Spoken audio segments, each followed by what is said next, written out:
This is Sky Sports, a part of the British Sky Broadcasting Network.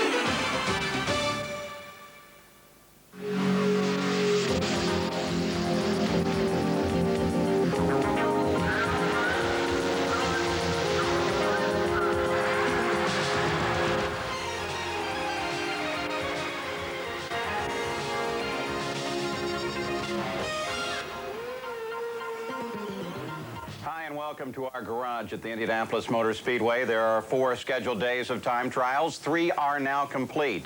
And many of the teams have been looking at the weather forecast, wondering what will Sunday bring. There's a chance of rain, but it may blow out of the area. Nevertheless, today, very few teams were taking any chances. The traditional celebration of Armed Forces Day began the festivities at the Speedway on this, the 3rd day of qualifying, with everybody focused on the Borg Warner Trophy.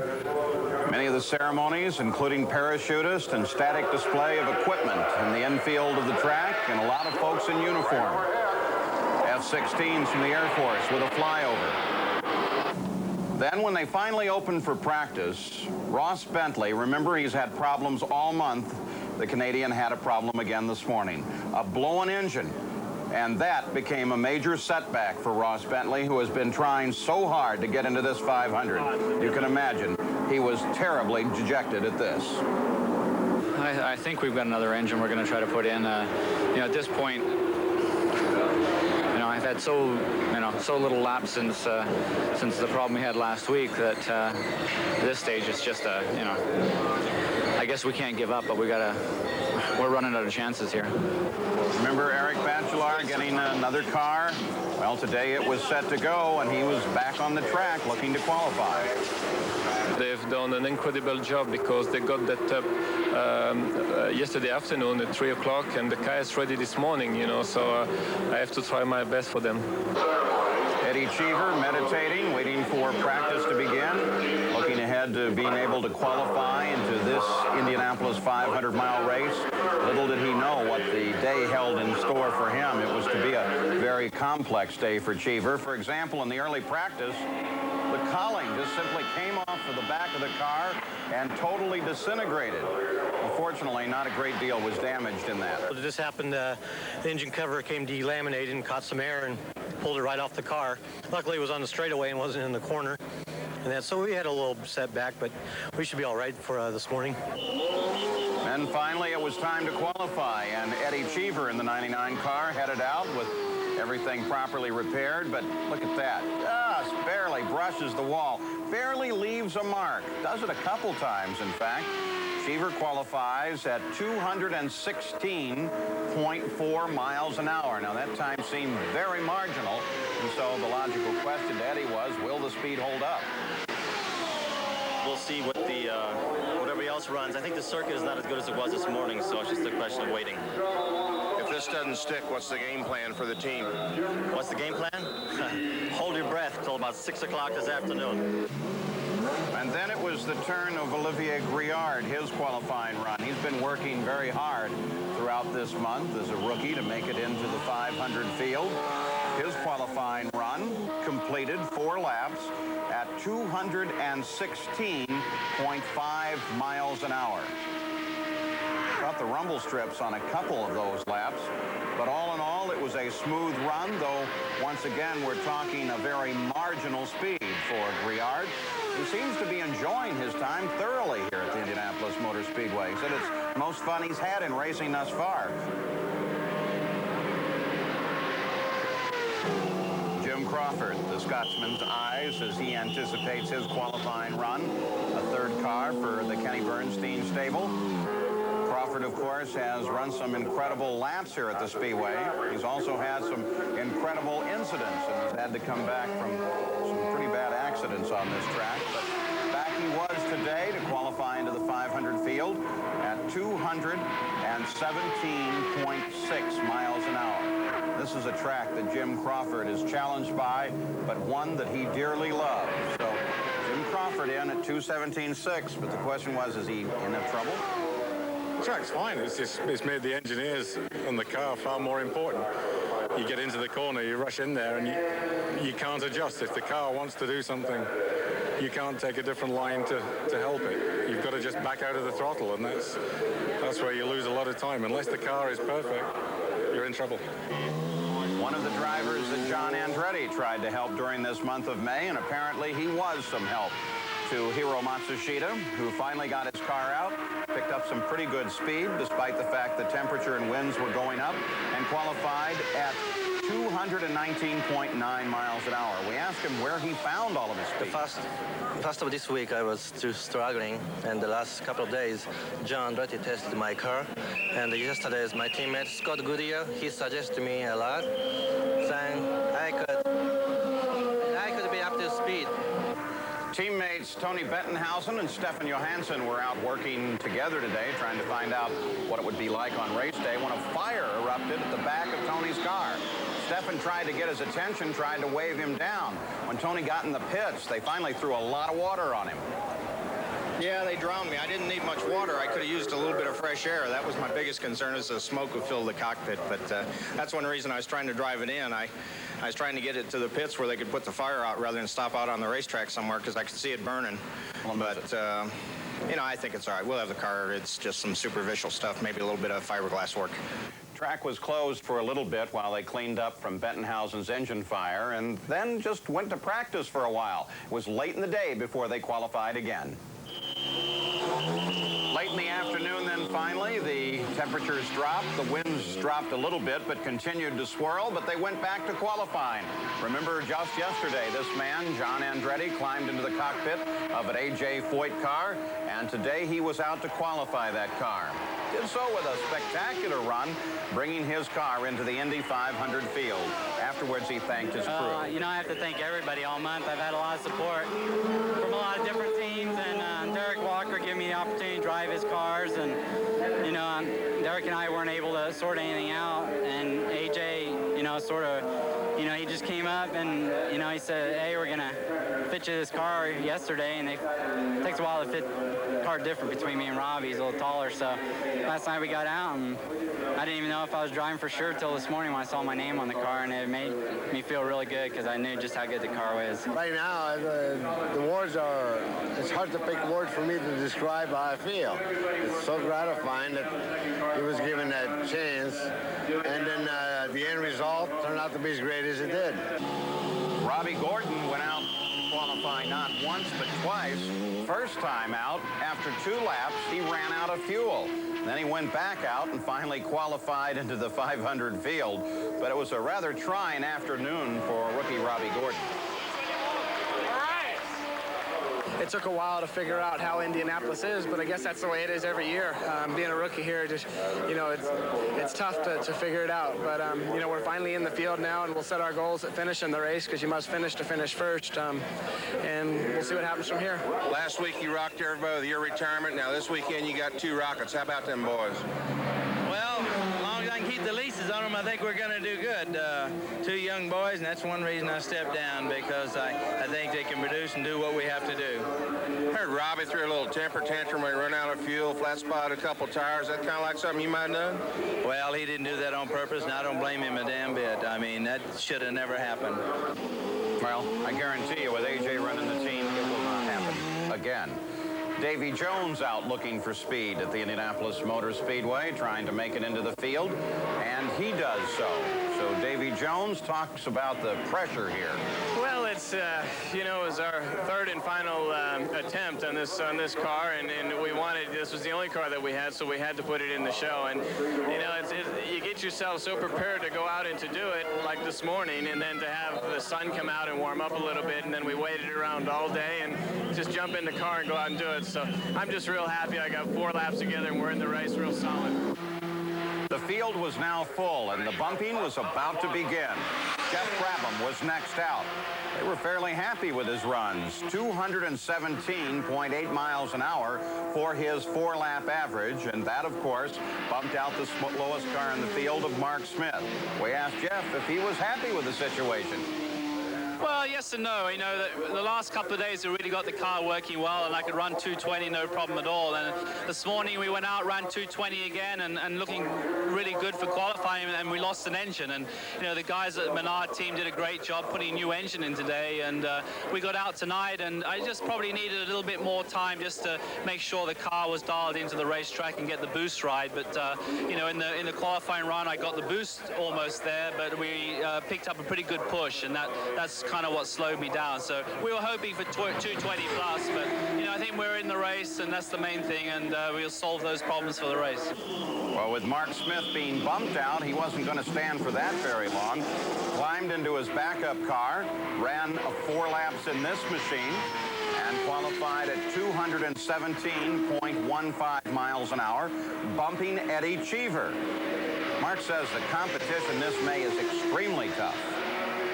I can't believe the depth here this year. I've been watching this race ever since I was little, and it always seems to be separated by 10 to 14 miles an hour. And it looks like this year it'll be 6.5 or 7. It's unreal.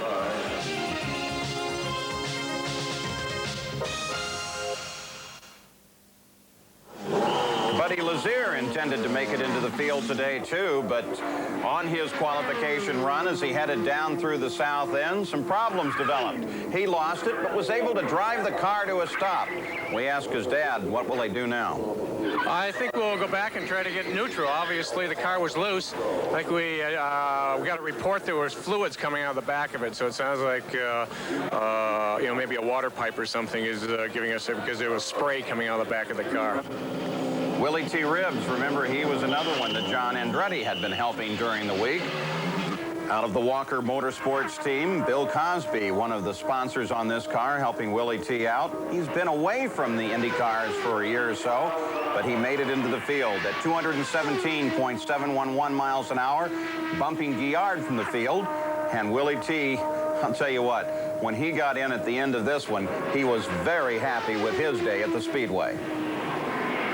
You know, not running for a year and a half and then come to the biggest race in the world, you know, it doesn't make it any easier. But I've got a great sponsor and a great mentor named Cosby and Service Merchandise, and a great team with Derek Walker, and it makes the job a little easier, but still it was tough. Would you believe that this man is now on the bubble, Scott Pruitt, despite that smile? The next out is Dominic Dobson, driving the chassis that won the Indy 500 last year, a Galmer chassis. He's been working with this, trying to get it up to speed. This is his first drive in this car thus far this year. And he qualified at 218 miles an hour right at the end of the day, just before the final gun went off. Now remember, he spun the car earlier in the week, and he's been working very hard with it. We asked him about that spin and how well, it is yesterday now. afternoon was a little loose. You know, I did a couple of 360s out here, and I didn't really have any doubts, but, you know, we were really anxious to get back and spend some more time with the car, because that's what we were short. But we worked on it this afternoon, the heat of the day. We did a 217, and we thought, well, we're there. So the car really worked terrific on my qualifying run. It got a little bit loose right at the end, but no problems. And all of that made for a fairly exciting day at the Indianapolis Motor Speedway. One of the best stories of the day, if not of the month, the new team of Robbie Gordon and John Andretti. And already in this team we have a problem. If you notice, John is wearing a slightly oversized suit there because they can't make those things in an hour. Well, it belongs to Robbie Gordon, and Robbie wants money for it. How much? I know the suit's much too large for him in certain spots. No, actually, and it's used. It's a used suit. It was used when I got it. Oh, it actually stunk. I think he should still pay rental. How much rental? I don't know. I mean, what do you think? He was fastest guy of the day. What's that, 10 grand? That's maybe 15 grand. Well, then 15 grand. Write the check. Is. Write the check. Send the bill to AJ. I'm going to send it to Kerry like Jimmy. There you go. Let's start with you, because at the end of the day yesterday, you just hopped into AJ's car, your godfather's car, for the really the first time in the month. When did you know you were actually going to get to qualify this thing? Well, I didn't. When I showed up to look at the car this morning, all of a sudden it had Johnny Andretti by the cockpit, and I thought, well, that's a good sign. Because AJ has never told me, he still hasn't told me that I had the ride, so, and I wasn't brave enough to ask him because I didn't want to get the wrong answer. And then you went out and apparently talked to the crew and got them to short fuel Robbie for his qualifying run? Yeah, Robbie was running a little bit too quick, and I told him to take some fuel out of it, you know, make it a little lighter. Now, if we do that, then that'll get around the speedway so quick. Robbie, what actually happened? You went out, slowed down on the last lap? No, it was my second lap in qualifying on the first session. It started running out of fuel in turn 2 when you load the car real hard. And I figured I was just catching a big wind on the backside, but then finally the alarm came on and said low fuel pressure, so I radioed into AJ, hey, I think we're out of fuel. And we just underestimated our fuel. Then when you finally went out for your qualifying run, it looked like the winds were changing on you. It was a different set of tires, and the tires do make a difference, the stagger here. We've played with a few different tires, and my first set was a little better than the second set, but it was good enough time to get us in the field, and that's all that matters right now. Being a rookie, maybe this kind of thing of running out of fuel doesn't affect you. Was that something that was suddenly a big concern to you, or did you just kind of slough it off? Well, I knew we had 3 chances with that car. That was our first chance we've taken with it, and I knew we'd have 2 more, but I was hoping that there wouldn't be too many people in line, and I wouldn't get back in line today, because I was the first one out for this afternoon's qualifying, and just want to make sure we got it in the show, and I was fortunate enough, not too many cars pulled in line, and we slid right back in and took some fuel and new tires and went back out, and had 3 good laps, and the third lap it got away from me a little bit, but 4 laps matter. And the words on the radio, there are a lot of scanner people listening to all of you guys now. Was no doubt a gentle conversation when you ran out of fuel? He couldn't believe it. The team decided to run 2 cars, like he said yesterday, and they've done a great job getting John's car ready, and they just overlooked the field. Now, you could probably give Robbie some advice on the Rookie of the Year, which is a fairly prestigious thing here. Do you think he's probably a pretty good bet for it at this point? Well, I'd say that this is the strong rookie crop come along in a long time, and he's got his work cut out for him, but Robbie's very talented, and for sure he's got a good car, so I think that he's got a real fighting chance to win it. It's really depends on how you do in the race and how you finish, because they look more at the finish than anything else in the month, I think. With you now, with AJ officially retired, and with the team having at least started as a potential of 2 cars, is this only an Indianapolis thing, or can you start poking AJ to try and give you more rides? I tell you, like I said, I didn't know that. I still am not sure that I have the ride, and I'm glad that it's in the field because, I don't know what's going to happen. Certainly, Robbie's is priority, and they're going after the championship with Robbie, so that's the first focus, and I don't know what AJ's plans are beside that. The 2 of you start side by side. Have you had a chance to talk about what may happen on race day, what you can do? Do you work together for a couple of laps, do you think? I think to help him get Rookie of the Year, he should follow me and, just stay behind me the whole time. And Robbie's side of that picture? Not a chance. Not a chance. Well, guys, we wish you well. Copenhagen, because AJ's always given me the devil for not pronouncing it right. I hope I've done it there.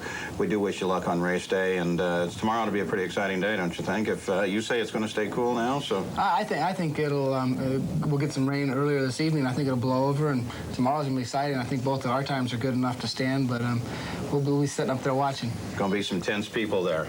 We'll be back with more of the Countdown to Indy right after this.